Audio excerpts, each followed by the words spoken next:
Hey guys, welcome back to our channel. So ഇന്ന് നമ്മൾ കാണാൻ പോകുന്നത് വളരെ റീസെന്റ് ആയിട്ട് ഈ മാസത്തിൽ തന്നെ റിലീസായിട്ടുള്ള വെനസ്ഡേ എന്ന ഒരു ഹിറ്റ് ഹോളിവുഡ് സീരീസിന്റെ സെക്കൻഡ് പാർട്ടും ആയിട്ടാണ്. വളരെ മിസ്റ്ററിയും സൂപ്പർ നാച്ചുറലും ബ്ലാക്ക് കോമഡി ഒക്കെ ഉൾക്കൊള്ളുന്ന ഈ ഒരു ഡ്രാമയുടെ ഫസ്റ്റ് സീസൺ നിങ്ങൾ എല്ലാവരും കണ്ടതാണെന്ന് വിശ്വസിക്കുന്നു. സോ അധികം ലാഗ് അടിപ്പിക്കാതെ നമുക്ക് നേരെ ഇതിന്റെ സെക്കൻഡ് സീസണിലോട്ട് പോയാലോ. അങ്ങനെ നമ്മുടെ ഈ ഒരു സീസൺ തുടങ്ങുമ്പോൾ തന്നെ നമ്മുടെ വെനസ്ഡേനെ കണ്ണീന്നൊക്കെ ഒരുമാതിരി ബ്ലാക്ക് കളർ ടിയേഴ്സ് ഒക്കെ വന്ന രീതിയിൽ ഏതോ ഒരു സീരിയൽ കില്ലറിന്റെ ബേസ്മെന്റിൽ കെട്ടിവെച്ചിരിക്കുന്നത് നമ്മളെ കാണിക്കുന്നുണ്ട്. അവിടുന്ന് കട്ട് ചെയ്ത് 6 വീക്സ് മുമ്പേ ഇപ്രാവശ്യം നമ്മുടെ വെനസ്ഡേ അവളുടെ വെക്കേഷൻ ഫുള്ളും കഴിഞ്ഞ സീസണിൽ നമ്മൾ കണ്ട അവളുടെ ഒരു ആൻസിസ്റ്റർ സ്പിരിറ്റ് ആയിട്ടുള്ള ഗുഡി അവൾക്ക് കൊടുത്ത ആ ഒരു ബുക്കിന്റെ സഹായത്തോട് കൂടിയിട്ട് വെനസ്ഡേ ഇപ്പോൾ അവളുടെ ആ ഒരു സൈക്കിക് എബിലിറ്റി കൂട്ടാനായിട്ട് അതിൽ സ്പെല്ലുകളൊക്കെ പറഞ്ഞ് ഹാർഡ് ബുക്ക് ചെയ്ത് ഇപ്പൊ അതൊക്കെ പഠിച്ചുകൊണ്ടിരിക്കുന്നുണ്ട്. അങ്ങനെ അവളുടെ ആ ഒരു സൈക്കിക് ആയിട്ടുള്ള ഒരു എബിലിറ്റി കൂടുന്ന സമയത്ത് അവൾ ആദ്യം തന്നെ ചെയ്യുന്നത് ചെറുപ്പത്തിൽ അവൾക്ക് 6 വയസ്സുണ്ടായിരുന്നപ്പോൾ മുതൽ അവളുടെ ആ ഒരു ഡിറ്റക്റ്റീവ് ആയിട്ടുള്ള സ്കില്ലുകൾ ഉപയോഗിച്ച് അവൾ കണ്ടുപിടിക്കാനായിട്ട് ഒരുങ്ങിക്കൊണ്ടിരുന്ന അമേരിക്കയിലെ ഏറ്റവും വലിയ ഭീകരനായിട്ടുള്ള ഒരു സീരിയൽ കില്ലറെ കണ്ടുപിടിക്കുക എന്നതാണ്. അങ്ങനെ അതിന്റെ ഭാഗമായിട്ട് ഇപ്പൊ വെനസ്ഡേ ടിങ്ങിനെ പോലീസ് സ്റ്റേഷനിലേക്ക് അയച്ചിട്ട് ആ ഒരു സൈക്കോ കില്ലർ തന്റെ ഇരകളെ കൊല്ലാൻ ഉപയോഗിച്ചിരുന്ന ഓരോ ടൂൾസും മറ്റുമൊക്കെ അവിടെ നിന്ന് എടുപ്പിക്കുന്നുണ്ട്. അങ്ങനെ അതിന്റെ ഭാഗമായിട്ട് ടിങ്ങിപ്പോ ആ ഒരു സൈക്കോ കില്ലർ ഉപയോഗിച്ചിരുന്ന ഒരു ബോൾ എടുത്ത് വെനസ്ഡേയുടെ കയ്യിലേക്ക് കൊടുക്കുമ്പോൾ അത് തൊടുന്ന വെനസ്ഡേക്ക് ആ ഒരു കില്ലറിന്റെ ഇല്യൂഷൻസ് ഒക്കെ കിട്ടുന്നുണ്ട്. അങ്ങനെ അപ്പൊ തന്നെ അവള് ലഗേജും പാസ്പോർട്ടും ഒക്കെ എടുത്ത് നേരെ തന്നെ എയർപോർട്ടിലേക്ക് എത്തുന്നുണ്ട്. അവിടെ വെച്ച് സെക്യൂരിറ്റി സ്കാനിങ്ങിന്റെ സമയത്ത് അവളുടെ മേത്തുനിന്ന് ഒരുപാട് വെപ്പൺസും ബാഗിലായിട്ട് നമ്മുടെ തിങ്ങിനെയും കാണുന്ന സെക്യൂരിറ്റി ഓഫീസേഴ്സ് ഒക്കെ ഈ പെണ്ണ് ഇതെന്ത് ഭാവിച്ചാണെന്ന് വിചാരിക്കുന്നുണ്ട്. പക്ഷെ നമ്മുടെ വെനസ്ഡേ എങ്ങനെയൊക്കെ അവിടെ നിന്ന് രക്ഷപ്പെട്ട് നേരെ തന്നെ ആ ഒരു സൈക്കോ കില്ലറുടെ അടുത്തേക്കാണ് ഇപ്പൊ എത്തുന്നത്. അവിടെ വെച്ച് അവള് ഡയറക്റ്റ് ആയിട്ട് തന്നെ അയാളുടെ അടുത്ത് നീയല്ലേ ആ ഒരു സൈക്കോ കില്ലറിന് ചോദിച്ചിട്ട് അയാളെ അറ്റാക്ക് ചെയ്യാനായിട്ട് ശ്രമിക്കുമ്പോഴേക്കും അയാള് വെനസ്ഡേയുടെ കയ്യിൽ കയറി പിടിക്കുമ്പോൾ അവിടെ വെച്ച് പെട്ടെന്ന് അവളുടെ കണ്ണീന്ന് ഒരു ബ്ലാക്ക് കളർ ടിയേഴ്സ് ഒക്കെ വന്നിട്ട് അവൾ നേരെ തന്നെ അൺകോൺഷ്യസ് ആയിട്ട് നിലത്തേക്ക് വീഴുന്നുണ്ട്. അങ്ങനെ പിന്നീട് നമ്മൾ കാണിക്കുമ്പോൾ ആ ഒരു കില്ലർ ഇപ്പോൾ അവളവിടെ കെട്ടിവെച്ചിട്ട് നീയാണ് എന്റെ നെക്സ്റ്റ് ടാർഗറ്റ് എന്നൊക്കെ പറഞ്ഞുകൊണ്ടിരിക്കെ തന്നെ അവിടെ ഒരു ഡോളിന് പുറകിലായിട്ട് ഒളിച്ചിരുന്ന തിങ്ങിപ്പോ അയാളുടെ മേത്തേക്ക് ചാടി വീണിട്ട് അയാളെ അറ്റാക്ക് ചെയ്യാണ്. അങ്ങനെ ഓൾറെഡി ഈ ഒരു തിങ്ങിനെ കണ്ട് തന്നെ പേടിച്ച ആ ഒരു സൈക്കോ അവിടെ വീണ് കിടക്കെ തന്നെ വെനസ്ഡേ അവളുടെ കെട്ടുകളൊക്കെ അഴിച്ച് ഒരു കത്തി എടുത്തിട്ട് അയാളുടെ നേരെ വരുന്ന ഒരു സീനും കാണിച്ച് നേരെ നമ്മളെ വെനസ്ഡേ 2 എന്ന ഈ ഒരു സീരീസിന്റെ ടൈറ്റിൽ തന്നെ എഴുതി കാണിക്കുന്നുണ്ട്. പിന്നീട് നമ്മളെ കാണിക്കുന്നത് ഇപ്പൊ വെനസ്ഡേയും അവളുടെ അമ്മയായിട്ടുള്ള മോർട്ടീഷ്യയും അവളുടെ ഫാദർ ആയിട്ടുള്ള ഗോമസ് ആദംസും അവളുടെ ബ്രദർ ആയിട്ടുള്ള പക്സ്ലിയും കൂടിയിട്ട് നെവർമോർ എന്ന അവളുടെ സ്കൂളിലേക്ക് വന്നുകൊണ്ടിരിക്കുന്നതാണ്. അങ്ങനെ വെക്കേഷനൊക്കെ കഴിഞ്ഞ് ഇപ്രാവശ്യം വെനസ്ഡേ മാത്രമല്ല അവളുടെ അനിയനായിട്ടുള്ള പക്സ്ലി കൂടിയിട്ട് നെവർമോർ എന്ന ആ ഒരു സ്പെഷ്യൽ സ്റ്റുഡൻസ് പഠിക്കുന്ന ഒരു സ്കൂളിലേക്ക് വന്നുകൊണ്ടിരിക്കുന്നുണ്ട്. മാത്രമല്ല കഴിഞ്ഞ സീസണിൽ നമ്മൾ കണ്ട വെനസ്ഡേയുടെ അങ്കിളായിട്ടുള്ള ഫെസ്റ്ററിൻ്റേത് പോലെയുള്ള പവേഴ്സ് തന്നെയാണ് പക്സ്ലിക്കും കിട്ടിയിരിക്കുന്നത്. ആ ഒരു പവർ വെച്ചിട്ട് അവനടുത്തുള്ള ഏതൊരു ഒബ്ജക്റ്റിനെയും ഷോക്ക് അടുപ്പിക്കാനായിട്ട് പക്സ്ലിക്ക് സാധിക്കുമായിരുന്നു. ഇതേ നേരം നമ്മുടെ ആദംസ് ഫാമിലി സഞ്ചരിച്ചുകൊണ്ടിരുന്ന അതേ റൂട്ടിൽ തന്നെ ഉണ്ടായിരുന്ന മറ്റൊരു മനുഷ്യനെയും നമ്മളിപ്പോൾ കാണിക്കുന്നുണ്ട്. അയാളിപ്പോ അപ്പുറത്തുണ്ടായിരുന്ന ഒരു കപ്പിൾസിന്റെ ഫോട്ടോസ് ഒക്കെ എടുക്കുന്നതിന്റെ ഇടയിൽ ബാക്കിലായിട്ട് എന്തോ ഒരു കാക്ക വന്നിരുന്നു വളരെ വിയേർഡായിട്ടുള്ള ഒരു സൗണ്ട് ഉണ്ടാക്കുന്നത് പോലെ അദ്ദേഹത്തിന് ഫീൽ ചെയ്യുന്നുണ്ടായിരുന്നു. ആദ്യം അയാൾ അത് മൈൻഡ് ചെയ്യാണ്ട് വീണ്ടും അദ്ദേഹത്തിന്റെ കാര്യം നോക്കിയെങ്കിലും പിന്നീട് എന്തോ വിയേർഡായി തോന്നി അദ്ദേഹം തിരിഞ്ഞു നോക്കുമ്പോൾ കാണുന്നത് 100 കണക്കിന് കാക്കകൾ അദ്ദേഹത്തിന്റെ ബാക്കിലിരുന്ന് അവനെ തന്നെ നോക്കി നിൽക്കുന്നതാണ്. അങ്ങനെ എന്തോ പന്തികേടുമെടുത്ത് അവൻ വേഗം തന്നെ അവന്റെ കാറിന്റെ ഉള്ളിലേക്ക് കയറിയിട്ട് ആരെയോ വിളിച്ചിട്ട് അവര് എന്നെ കണ്ടുപിടിച്ചു എന്നും എല്ലാത്തിന്റെയും എവിഡൻസ് ഒരു ബുൾപെന്നിൽ ഞാൻ സ്റ്റോർ ചെയ്ത് വെച്ചിട്ടുണ്ടോന്നും അവൻ ആരോടോ പറഞ്ഞു. തിരിഞ്ഞു നോക്കുമ്പോൾ അവൻ കാണുന്നത് അവന്റെ കാറിന്റെ ഉള്ളിലും ഇതുപോലെ 100 കണക്കിന് കാക്കകൾ ഇരിക്കുന്നതാണ്. പിന്നീട് ഒട്ടും വൈകാതെ തന്നെ ആ ഒരു കാക്കകൾ അവനെ ആക്രമിച്ച് അവിടെ വെച്ച് തന്നെ അവനെ കൊന്നു കളയുന്നുണ്ട്. ഇതേ നേരം നമ്മുടെ ആദംസിന്റെ ആ ഒരു കാർ ഇപ്പോ നെവർമോറിൽ എത്തിയിരിക്കുകയാണ്. വെനസ്ഡേയുടെ നേരെ ഓപ്പോസിറ്റ് ആയിട്ടുള്ള ക്യാരക്ടർ ഉണ്ടായിരുന്ന പക്സ്ലി ഇപ്പോ ആ ഒരു സ്കൂളൊക്കെ കണ്ട് ആകെ എക്സൈറ്റഡ് ആയിട്ട് തനിക്കിവിടെ ഫ്രണ്ട്സിനെ ഉണ്ടാക്കണം, അടിച്ചു പൊളിക്കണം എന്നൊക്കെ പറയുമ്പോൾ വെനസ്ഡേയുടെ അമ്മ അവളുടെ അടുത്ത് പ്രത്യേകമായിട്ട് തന്റെ അനിയനെ നന്നായി തന്നെ സൂക്ഷിക്കണം, അവനെ ടേക്ക് കെയർ ചെയ്യണം എന്ന് പറയുമ്പോൾ പണ്ട് ഫ്ലാഷ് ബാക്കിൽ അവൾ ഇതുപോലെ ഒരു കോഫിനിൽ അവളുടെ പാവ അനിയനെ അടച്ചു വെച്ചിട്ട് അവനെ ടേക്ക് കെയർ ചെയ്തത് നമ്മളെ കാണിക്കുന്നുണ്ട്. അങ്ങനെ പിന്നീട് അവരെല്ലാവരും കൂടി സ്കൂളിലേക്ക് എൻ്റർ ചെയ്യുന്ന സമയത്ത് അവിടെ പുതിയതായിട്ട് വന്ന സ്റ്റുഡൻസ് എല്ലാവരും കഴിഞ്ഞ സീസണിൽ നമ്മൾ കണ്ടതുപോലെ ആ ഒരു സ്കൂളിനെ ഫുള്ളും ദുഷ്ടരായിട്ടുള്ള ഒരുപാട് പേരുടെ കയ്യിൽ നിന്ന് രക്ഷിച്ചത് വെനസ്ഡേ ആണെന്ന് മനസ്സിലാക്കി അവളെല്ലാവരും ഫോക്കസ് ചെയ്ത് ഈവൻ കുറച്ച് കുട്ടികൾ വന്ന് അവളുടെ അടുത്ത് സൈനൊക്കെ ചോദിക്കുന്നുണ്ടെങ്കിലും ഇതൊന്നും ഇഷ്ടപ്പെടാതെ വെനസ്ഡേ ഇപ്പൊ നേരെ മുമ്പോട്ട് നടന്നു പോകുമ്പോൾ അവരുടെ പുതിയ പ്രിൻസിപ്പളായിട്ട് ചാർജ് എടുത്ത ഡോർട്ട് എന്ന് പറയുന്ന ഒരു ഔട്ട്കാസ്റ്റിനെ അവൾ അവിടെ വെച്ച് കാണുന്നുണ്ട്. അങ്ങനെ അങ്ങനെ ആ ഒരു പ്രിൻസിപ്പളിനെയും പരിചയപ്പെട്ട് പിന്നീട് അവൾ നേരെ തന്നെ അവളുടെ റൂമിലേക്ക് കയറി പോകുമ്പോൾ അവിടെ അവളുടെ ബെസ്റ്റ് ഫ്രണ്ട് ആയിട്ടുള്ള എനിട്ട് ഇപ്പോൾ ഒരുപാട് പിള്ളേരെ കയറ്റിയതും അവിടെ ആകെ ഒച്ചയും ബഹളവും കണ്ടതും വെനസ്ഡേ ആകെ ഡിസ്റ്റർബ്ഡ് ആകുന്നുണ്ട്. അവിടെ വെച്ച് എനിട്ട് ഇപ്പോൾ അവളുടെ പുതിയ ബോയ് ഫ്രണ്ട് ആയിട്ടുള്ള ബ്രൂണോ എന്ന് പറയുന്ന ആ ഒരു ചെക്കിനെയും വെനസ്ഡേക്ക് ഇൻട്രൊഡ്യൂസ് ചെയ്ത് കൊടുക്കുന്നുണ്ട്. അങ്ങനെ പിന്നീട് അവർ രണ്ടുപേരും കൂടി വിശേഷമൊക്കെ പറഞ്ഞിരിക്കുമ്പോൾ കഴിഞ്ഞ 2 വർഷങ്ങൾ എടുത്തിട്ട് വെനസ്ഡേ എഴുതിക്കൊണ്ടിരിക്കുന്ന അവളുടെ ആ ഒരു നോവലിന്റെ കാര്യം എന്തായെന്ന് എന്നിട്ട് ചോദിക്കുമ്പോൾ വെനസ്ഡേ ഒരു നോവൽ തന്നെ എടുത്ത് അവൾക്ക് കാണിച്ചു കൊടുക്കുന്നുണ്ട്. അങ്ങനെ വീണ്ടും അവർ ഓരോ കാര്യങ്ങൾ സംസാരിച്ച് വെനസ്ഡേ ഇപ്പോൾ അവളുടെ കബേർഡ് തുറക്കുന്ന സമയത്ത് ഒട്ടും തന്നെ എക്സ്പെക്ട് ചെയ്യാതെ അതിന്റെ അകത്ത് നിന്ന് ഒരു ആരോ ഇപ്പോൾ എന്നിട്ട് ജസ്റ്റ് മിസ്സിനാണ് അത് വെനസ്ഡേയുടെ മേത്തും എനിഡിന്റെ മേത്തും തൊടാതെ മാറിപ്പോകുന്നത്. അതിനകത്തായിട്ട് വെനസ്ഡേ ആരോ എപ്പോഴും വാച്ച് ചെയ്തുകൊണ്ടിരിക്കുന്നുണ്ട് എന്നുള്ളൊരു മെസ്സേജും അവൾ വന്നിറങ്ങി അപ്പൊ തന്നെ എടുത്തിരുന്ന ഒരു ഫോട്ടോയും വെനസ്ഡേ കാണുന്നുണ്ട്. സോ ഇതിലൂടെ തന്നെ വെനസ്ഡേ ആരോ സ്റ്റോക്ക് ചെയ്യുന്നുണ്ട് എന്നുള്ളൊരു കാര്യം അവൾക്ക് മനസ്സിലായി കഴിഞ്ഞിരുന്നു. അങ്ങനെ ഇപ്പൊ വെനസ്ഡേ ആ ഒരു ഫോട്ടോനെ ടച്ച് ചെയ്തിട്ട് അവളുടെ സൈക്കിക് ആയിട്ടുള്ള ഒരു എബിലിറ്റി വെച്ചിട്ട് വിഷൻസ് ചെക്ക് ചെയ്തെങ്കിലും ആ ഒരു സ്റ്റോക്കറിനെ കണ്ടുപിടിക്കാനായിട്ട് അവൾക്ക് സാധിച്ചില്ല. മാത്രമല്ല ഈ ഒരു സമയത്ത് ആ ഒരു ബ്ലാക്ക് ടിയേഴ്സ് അവളുടെ കണ്ണീന്ന് വരുമ്പോൾ അതെന്താണെന്ന് എന്നോട് ചോദിക്കുന്നുണ്ടെങ്കിലും അതിന് മറുപടി ഒന്നും കൊടുക്കാതെ വെനസ്ഡേ വേഗം തന്നെ അവിടെ നിന്ന് പോകുന്നുണ്ട്. ഇതേ നേരം പക്സ്ലിയെ കൂട്ടിയിട്ട് മോർട്ടീഷ്യയും കോമസും കൂടിയിട്ട് യൂജീൻ താമസിക്കുന്ന അതേ റൂമിലേക്ക് അവനെ കൊണ്ടുവന്നിരിക്കുകയാണ്.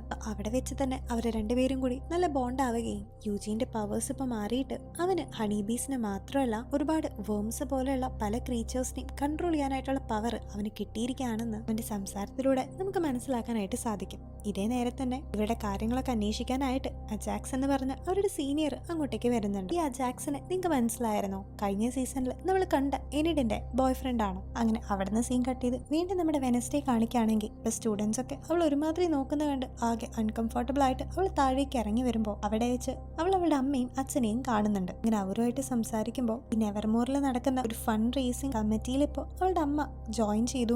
അപ്പൊ അതിന് വേണ്ട കാര്യങ്ങളൊക്കെ ഇവിടെ ചെയ്യാനുള്ളതുകൊണ്ട് ഇനി കുറെ നാളത്തേക്ക് താൻ ഇവിടെ തന്നെ ഉണ്ടായിരിക്കുമെന്ന് അവളുടെ പാരന്റ്സ് ഇപ്പോൾ അവളുടെ അടുത്ത് പറയുന്നുണ്ട്. അവളിപ്പോ അതിലേക്ക് ഇൻവൈറ്റ് ചെയ്തിരിക്കുന്നത് അവരുടെ പുതിയ പ്രിൻസിപ്പൽ ആയിട്ടുള്ള നമ്മൾ നേരത്തെ കണ്ട ഡോർട്ടാണ്. മാത്രമല്ല അവര് ഇവിടെ നിൽക്കാൻ ഉദ്ദേശിക്കുന്ന സമയത്തോളം അവർക്ക് താമസിക്കാനായിട്ട് അടുത്ത് തന്നെ ഉണ്ടായിരുന്ന ചെറിയൊരു വീടും ഇപ്പൊ ആ ഒരു പ്രിൻസിപ്പൾ അവർക്ക് എല്ലാവർക്കും കാണിച്ചു കൊടുക്കുന്നുണ്ട്. മാത്രമല്ല അവിടെ വെച്ച് വെനസ്ഡേയും അവളുടെ അമ്മയായിട്ടുള്ള മോർട്ടീഷ്യയും കൂടി സംസാരിക്കുമ്പോൾ ഗൂഡി എന്ന് പറയുന്ന അവളുടെ ആ ഒരു സ്പിരിറ്റ് പോയതുകൊണ്ട് നീ വിഷമിക്കേണ്ടതും നിനക്ക് എന്തെങ്കിലും ഹെൽപ്പ് വേണമെങ്കിൽ നീ എൻ്റെ അടുത്ത് ചോദിച്ചാൽ മതി എന്നൊക്കെ അവളുടെ അമ്മ പറയുമ്പോൾ ഓൾറെഡി അവർ തമ്മിലുള്ള ബോണ്ട് അത്രയും സ്ട്രോങ് ഒന്നും അല്ലാത്തതുകൊണ്ട് ഇത് കേൾക്കുന്ന വെനസ്ഡേ അമ്മോട് തർക്കുത്തരം പറഞ്ഞ് അവിടെ നിന്ന് പോകുന്നുണ്ട്. ഈ ഒരു സമയത്ത് വെനസ്ഡേ എന്തോ തന്നെ നിന്ന് മറച്ചു പിടിക്കുന്നുണ്ടെന്ന് മോർട്ടീഷ്യക്ക് മനസ്സിലായി കഴിഞ്ഞിരുന്നു. അങ്ങനെ പിന്നീട് വെനസ്ഡേ വീട്ടിൽ നിന്ന് ഇറങ്ങിയിട്ട് നേരെ തിങ്ങിന്റെ ഒപ്പം അവിടെ നിന്ന് നടന്നു നീങ്ങുമ്പോഴാണ് നമ്മൾ നേരത്തെ കണ്ട സീനിൽ മരിച്ചു പോയിട്ടുണ്ടായിരുന്ന ആ ഒരു ക്യാമറക്കാരന്റെ ബോഡീനെ കുറെ പോലീസ് ഓഫീസേഴ്സ് ഒക്കെ കൂടി കൊണ്ടുപോകുന്നത് അവള് കാണുന്നത്. അങ്ങനെ എന്താണ് കാര്യം എന്നറിയാനായിട്ട് അവൾ അങ്ങോട്ടേക്ക് വരുമ്പോഴേക്കും അവളെ കാണുന്ന ആ ഒരു പോലീസുകാരി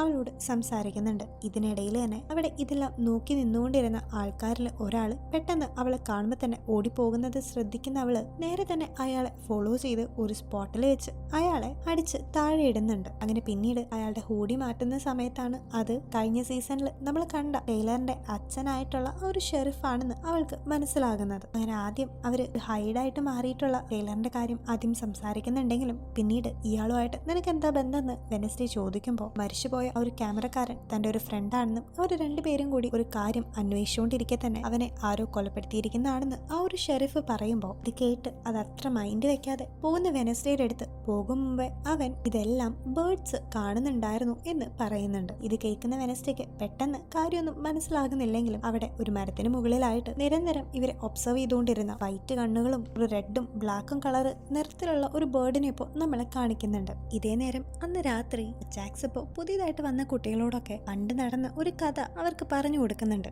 അതില് ഈ നെവർമോർ എന്ന് പറയുന്ന സ്കൂളിന്റെ അടുത്തായിട്ട് കൾട്രി എന്ന് പറയുന്ന ഒരു മരം ഉണ്ടെന്നും അതിന് പുറകില് വലിയൊരു മിസ്റ്ററി ഉണ്ടെന്നും അവൻ പറയുന്നുണ്ട്. കാരണം പണ്ട് ഈ നെവർമോറിൽ വളരെ ഇന്റലിജന്റ് ആയിട്ട് ഒരു കുട്ടി ഉണ്ടായിരുന്നെന്നും അവൻ ഒരുപാട് ഇൻവെൻഷൻസ് ഒക്കെ നടത്തിയിട്ടുണ്ടെന്നും പക്ഷെ ഒരു ദിവസം പെട്ടെന്ന് അവനൊരു അസുഖം വന്ന് അവന്റെ ഹേർട്ട് ഡാമേജ് ആകുന്ന സമയത്ത് അവൻ ആ ഒരു ഹേർട്ടിനെ റീപ്ലേസ് ചെയ്ത് ഹേർട്ടിന്റെ ഫങ്ഷൻസ് ചെയ്യുന്ന ഒരു ഇൻവെൻഷൻ നടത്തുകയും അങ്ങനെ ഹേർട്ടിനെ പോലെ വർക്ക് ചെയ്യുന്ന ഒരു ക്ലോക്കിനെ ഉണ്ടാക്കുകയും ചെയ്തിട്ടുണ്ടായിരുന്നു. അങ്ങനെ ആ ഒരു ഹേർട്ടിനെ മാറ്റി ഈ ഒരു ഹേർട്ട് ക്ലോക്കിനെ വെച്ച സമയത്ത് അവന് പണ്ടത്തെക്കാളും നല്ല രീതിയിൽ ഇൻവെൻഷൻസ് ഒക്കെ ചെയ്യാനായിട്ട് സാധിച്ചെങ്കിലും പയ്യെ പയ്യെ ഓരോ ഇൻവെൻഷൻസും അവന്റെ കയ്യിൽ നിൽക്കാതെ ഏറ്റവും ലാസ്റ്റ് അവന്റെ ഒരു ഇൻവെൻഷന്റെ ഇടയിൽ തന്നെ അവൻ മരണപ്പെട്ടു പോവുകയാണ് ഉണ്ടായത്. അങ്ങനെ അവന്റെ ബോഡിയാണ് ഇപ്പോൾ ഈ ഒരു സ്കൾട്ടറിയുടെ താഴെ കുഴിച്ചിട്ടിട്ടുണ്ടെന്നും ഇപ്പോഴും ആ ഒരു ട്രെയിനിന്റെ അടുത്ത് പോയി കഴിഞ്ഞാൽ ആ ഒരു ക്ലോക്ക് ശബ്ദം കേൾക്കാമെന്നും ജാക്സ് ഇപ്പോൾ ആ ഒരു കുട്ടികളോട് പറയുമ്പോൾ ഇതൊക്കെ ഇതൊക്കെ കേട്ട് വളരെ ക്യൂരിയസ് ആയിട്ട് ഇരിക്കുന്ന പക്സിലിയെ നമ്മൾ അവിടെ കാണിക്കുന്നുണ്ട്. ഇതേ നേരം പ്രിൻസിപ്പൾ ആകട്ടെ ഇപ്പൊ ബിയാങ്കനെ അവന്റെ റൂമിലേക്ക് വിളിച്ചിട്ട് നമ്മുടെ വെനസ്ഡേയുടെ അമ്മയായിട്ടുള്ള മോർട്ടീഷ്യ പാർട്ടിസിപ്പേറ്റ് ചെയ്യാമെന്ന് പറഞ്ഞിരിക്കുന്ന ഒരു ഫണ്ട് റേസിംഗ് ആയിട്ടുള്ള ഒരു പ്രോഗ്രാമിൽ അവളും കൂടി പങ്കുചേരണമെന്ന് അവനിപ്പോ ബിയാങ്കയുടെ അടുത്ത് പറയുന്നുണ്ട്. ഇത് കേട്ട് ആദ്യം ബിയാങ്ക സമ്മതിക്കുന്നില്ലെങ്കിലും പിന്നീട് നീ ഒരു സ്കോളർഷിപ്പിന് വന്ന കുട്ടിയാണ്, അതുകൊണ്ട് ഇതുപോലുള്ള ഫണ്ട് റേസിംഗ് ആയിട്ടുള്ള പ്രോഗ്രാംസിന് നീ ഹെൽപ്പ് ചെയ്തില്ലെങ്കിൽ അധികം വൈകാതെ നിനക്ക് ഇവിടെ നിന്ന് പഠിത്തം നിർത്തി പോവേണ്ടി വരുമെന്ന് അവളെ പറഞ്ഞ് ഭീഷണിപ്പെടുത്തുമ്പോൾ വേറെ ഓപ്ഷൻസ് ഒന്നും ഇല്ലാത്ത ബിയാങ്ക ഇപ്പൊ അതിന് സമ്മതിക്കുന്നുണ്ട്. അങ്ങനെ പിന്നീട് നമ്മൾ കാണുമ്പോൾ ഇപ്പൊ വെനസ്ഡേ വളരെ വിയേർഡായിട്ട് തന്നെ ഒരു വശത്ത് അവളുടെ വയലിൻ പ്ലേ ചെയ്യുന്ന സമയം തന്നെ മറുവശത്ത് വെനസ്ഡേയുടെ അമ്മ ഇപ്പോൾ ഒരു ബുക്ക് ഓപ്പൺ ചെയ്യുമ്പോൾ അതിൽ വെനസ്ഡേയുടെ പോലെ തന്നെ കണ്ണിൽ നിന്ന് ബ്ലാക്ക് കളർ ടീയേഴ്സ് ഒക്കെ വന്നിരിക്കുന്ന ഒരു കുട്ടിയുടെ പടം വരച്ചു വെച്ചിരിക്കുന്നതും അതിന്റെ കുറെ റൈറ്റിംഗ്സ് ഒക്കെ കണ്ടിട്ട് മോർട്ടീഷ് ഇപ്പോൾ വളരെ അൺവെൽ ആകുന്നുണ്ട്. ഇതേ നേരം വേറൊരു സ്ഥലത്ത് നമ്മുടെ വെനസ്ഡേയുടെ ഒരു ഫോട്ടോ വെച്ചിട്ട് അതിൽ നിന്ന് അവളുടെ കണ്ണൊക്കെ എടുത്തു മാറ്റിയിട്ട് നമ്മൾ നേരത്തെ കണ്ട ആ ഒരു ഡെഡ് ബോഡിയുടെ സെയിം കണക്കിന് ഏതോ ഒരു സൈക്കോ അവളുടെ ഫോട്ടോ ആക്കി വെച്ചിരിക്കുന്നത് നമ്മളെ കാണിക്കുന്നുണ്ട്. ഇതേ നേരം ഇപ്പൊ വെനസ്ഡേയുടെ അടുത്തേക്ക് പുതിയ മ്യൂസിക് ടീച്ചറായിട്ടുള്ള കാപ്രി എന്ന് പറയുന്ന ഒരു മിസ് വന്നിട്ട് അവളെ പരിചയപ്പെടുന്നുണ്ട്. ഉണ്ടെങ്കിലും വെനസ്ഡേയുടെ ക്യാരക്ടർ നമുക്ക് ഓൾറെഡി അറിയാലോ. അവൾ ഇതൊന്നും തന്നെ മൈൻഡ് ചെയ്യാണ്ട് അവളുടെ കാര്യം നോക്കിക്കൊണ്ടിരിക്കുകയാണ്. അങ്ങനെ പിറ്റേ ദിവസം അവരുടെ നെവർമോറിലത്തെ പ്രിൻസിപ്പൾ ഇപ്പോൾ മോർട്ടീഷ്യനെ വിളിച്ചിട്ട് അന്ന് നൈറ്റ് ഈ പുതിയ സ്റ്റുഡൻസിനൊക്കെ ഒരുക്കിയിട്ടുള്ള ഒരു ഫ്രഷേഴ്സ് പാർട്ടി പോലത്തെ ഒരു ഗ്യാതറിംഗിലേക്ക് അവളെ ഇൻവൈറ്റ് ചെയ്യുന്നുണ്ട്. മാത്രമല്ല മോർട്ടീഷ്യ ഓൾറെഡി ഒരു ഫണ്ട് റേസിംഗിന് ഹെഡ് ആവാൻ തീരുമാനിച്ചതുകൊണ്ട് അവൾക്ക് അസിസ്റ്റന്റ് ആയിട്ട് ബിയാങ്കേനി അവൻ പരിചയപ്പെടുത്തുന്നുണ്ട്. ഇതേ നേരം വെനസ്ഡേയുടെയും എനിഡിന്റെയും റൂമിലേക്ക് സേവിയർ അയച്ചതിന്റെ പേരിൽ അവൾക്ക് ഒരു പാഴ്സൽ വന്നിട്ടുണ്ട്. അങ്ങനെ അത് അവൾ ഓപ്പൺ ചെയ്ത് നോക്കുമ്പോൾ നേരത്തെ നമ്മൾ പറഞ്ഞ ആ ഒരു ക്രോയിന്റെ ഒരു പിക്ചറായിരുന്നു അതിൽ വരച്ചു വെച്ചിട്ടുണ്ടായിരുന്നത്. സോ അത് കാണുമ്പോൾ തന്നെ അത് സേവിയർ ഒന്നുമല്ല, പക്ഷെ അവളുടെ സ്റ്റോക്കറാണ് വരച്ചതെന്ന് വെനസ്ഡേക്ക് മനസ്സിലാകുന്നുണ്ട്. തൊട്ടു പുറകെ തന്നെ തന്റെ നോവലും മിസ്സിംഗ് ആണെന്ന് അറിഞ്ഞ അവള് അവിടെ ഫുള്ള് നോക്കുമ്പോൾ ഇന്ന് നടക്കാൻ പോകുന്ന ആ ഒരു ഗ്യാതറിംഗിൽ വെച്ച് ഒരു പയറ് നടക്കുന്നുണ്ട്. അത് ഒരുമാതിരി ഒരു ക്യാമ്പ് ഫയർ പോലത്തെ ഒരു സെറ്റപ്പാണ്. സോ അതിൽ വെച്ചിട്ട് വെനസ്ഡേ ഈ 2 കൊല്ലം ഇരുന്ന് കഷ്ടപ്പെട്ട് എഴുതിയിട്ടുള്ള ആ ഒരു നോവല് കത്തിച്ച് കളയും എന്നുള്ളൊരു ഹിന്റ് അവളുടെ ടൈപ്പ് റൈറ്ററിൽ അവളുടെ സ്റ്റോക്കർ നോട്ട് ചെയ്ത് വെച്ചിരിക്കുന്നതും കാണുമ്പോൾ വെനസ്ഡേക്ക് കാര്യം മനസ്സിലാകുന്നുണ്ട്. അവളുടെ എനിമി അവളുടെ തൊട്ടടുത്ത് തന്നെ ഉണ്ടെന്നും താൻ അറിയാതെ തന്നെ വാച്ച് ചെയ്തുകൊണ്ടിരിക്കുകയാണെന്നും അവൾ മനസ്സിലാക്കുന്നുണ്ട്. അങ്ങനെ അവൾ വേഗം തന്നെ ആ ഒരു രാത്രി ആ ഗ്യാതറിംഗ് നടക്കുന്ന ആ ഒരു പയറിന്റെ അടുത്തേക്ക് ചെല്ലുന്നുണ്ട്. അവിടെ വെച്ച് ഒരു വലിയ പക്ഷിയുടെ രൂപത്തിൽ ഈ ഒരു പയർ സെറ്റ് ചെയ്ത് വെച്ചിരിക്കുന്നതും നമ്മളെ കാണിക്കുന്നുണ്ട് കേട്ടോ. ഇതേ നേരം തന്നെ വെനസ്ഡേയുടെ പോക്കറ്റിൽ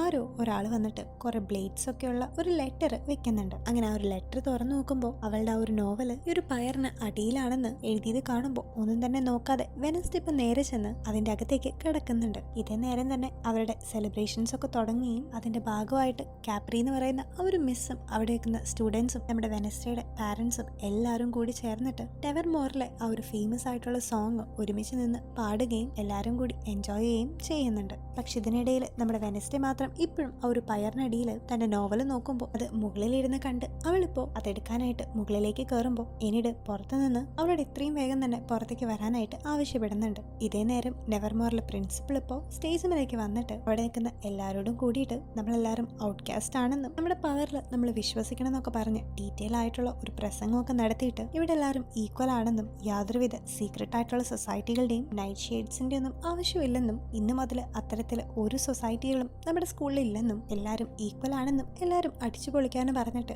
അവനിപ്പോ അവന്റെ പവേഴ്സ് വെച്ച് ആ ഒരു പയർ ലൈറ്റ് ചെയ്യുന്നുണ്ട്. അങ്ങനെ അത് ഫുള്ള് തീ കത്താനായിട്ട് തുടങ്ങുമ്പോൾ വെനസ്ഡേയുടെ അനിയനായിട്ടുള്ള പക്സ്ലി ഇപ്പോൾ എങ്ങോട്ടൊക്കെ പോകുന്നത് നമ്മളെ കാണിക്കുന്നുണ്ട്. ഇതേ നേരം വെനസ്ഡേ ഇങ്ങനെയൊക്കെയോ ആ ഒരു ബുക്ക് കണ്ടുപിടിച്ച് അതിനെ കയ്യിലേക്ക് എടുക്കുന്നുണ്ട്. മാത്രമല്ല അവിടെ നിൽക്കുന്ന മറ്റ് ഔട്ട്കാസ്റ്റുകൾ എല്ലാവരും കൂടിയിട്ട് ആ ഒരു പയറിന് മുകളിലായിട്ട് അവരുണ്ടാക്കി വെച്ചിരുന്ന ഒരു ബേർഡിന്റെ രൂപത്തെ പറത്തി കളയുന്നുണ്ട്. ഇതേ നേരം എനിടാകട്ടെ ഇപ്പോൾ ഓടി വന്ന് പ്രിൻസിപ്പലിന്റെ അടുത്ത് വെനസ്ഡേ ആ ഒരു പയറിന് അടിയിലാണ് ട്രാപ്ഡ് ആയത് എന്ന് പറയുന്നുണ്ടെങ്കിലും ഇതേ നേരം തന്നെ എല്ലാവരുടെയും ബാക്കിൽ നിന്ന് വെനസ്ഡേ എങ്ങനെയൊക്കെയോ ആ ഒരു പയറിന്റെ അടിയിൽ നിന്ന് രക്ഷപ്പെട്ട് എത്തിയിട്ടുണ്ടായിരുന്നു. ഇതേ നേരം തന്നെ പക്സ്ലി ഇപ്പോൾ തൊട്ടടുത്തുള്ള കാട്ടിലേക്കാണ് പോയതെന്നും അവിടെ അവൻ നേരത്തെ എജാക്സ് അവന്റെ അടുത്ത് പറഞ്ഞുകൊണ്ടിരുന്ന ആ ഒരു സ്കൾട്രിയുടെ അടുത്തേക്കാണ് പോയിരിക്കുന്നതെന്നും നമ്മളെ കാണിക്കുന്നുണ്ട്. അങ്ങനെ ഇപ്പോൾ അവൻ ആ ഒരു സ്കൾട്രിയുടെ അടുത്തെത്തിയിട്ട് അജാക്സ് പറഞ്ഞതുപോലെ ആ ഒരു ശബ്ദം അവിടെ കേൾക്കുന്നുണ്ടോന്ന് നോക്കുമ്പോൾ ആ ഒരു സൗണ്ട് അവിടെ കേൾക്കുകയും അങ്ങനെ അവൻ പറഞ്ഞ ആ ഒരു കഥ സത്യമാണെന്നും ചെയ്യുന്നതെന്നും പക്സ്ലിക്ക് ഇപ്പോൾ മനസ്സിലാക്കുന്നുണ്ട്. പക്ഷെ അതേസമയം തന്നെ അവിടേക്ക് ഒരുപാട് പക്ഷികൾ വരുമ്പോൾ അതിനെ കണ്ട് പേടിച്ച്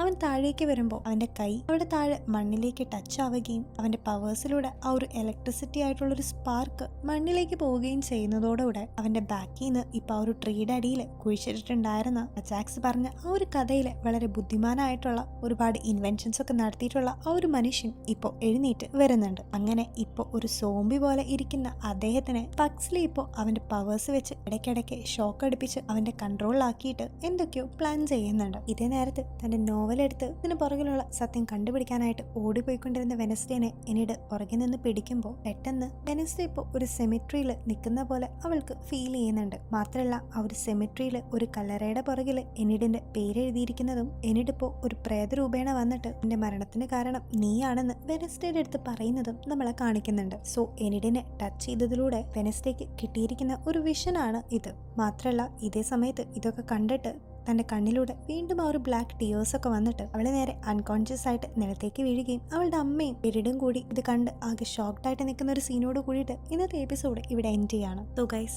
വളരെ ത്രില്ലിങ്ങും ഫസ്റ്റ് എപ്പിസോഡ് തന്നെ വളരെ മിസ്റ്ററി നിറഞ്ഞ ഒരു എപ്പിസോഡ് തന്നെയായിരുന്നു ഇത്. എന്താണ് വെനസ്ഡേക്ക് ഇടയ്ക്കിടയ്ക്ക് ഉണ്ടാകുന്ന ആ ഒരു ബ്ലാക്ക് ടിയേഴ്സ്, അതുപോലെ ഇടയ്ക്കിടയ്ക്ക് നമ്മൾ കണ്ടുകൊണ്ടിരിക്കുന്ന ഈ ഒരു പക്ഷികൾ എന്താണ്? മാത്രമല്ല നമ്മുടെ ഇനിഡിന് ഇനി എന്തെങ്കിലും സംഭവിക്കോ? വെനസ്ഡേ കണ്ട ആ ഒരു വിഷം പോലെ ഇനിഡ് മരിക്കാനായിട്ട് ഒരു കാരണമാവോ? മാത്രമല്ല ആരാണ് ഇപ്പൊ വെനസ്ഡേനെ സ്റ്റോക്ക് ചെയ്തുകൊണ്ടിരിക്കുന്നതെന്നൊക്കെ ഇനി വരുന്ന എപ്പിസോഡിൽ കൂടെ നമുക്ക് കാണാം. അപ്പോൾ അടുത്ത വീഡിയോ വരുന്നവരെ ടേക്ക് കെയർ ആൻഡ് ബൈ.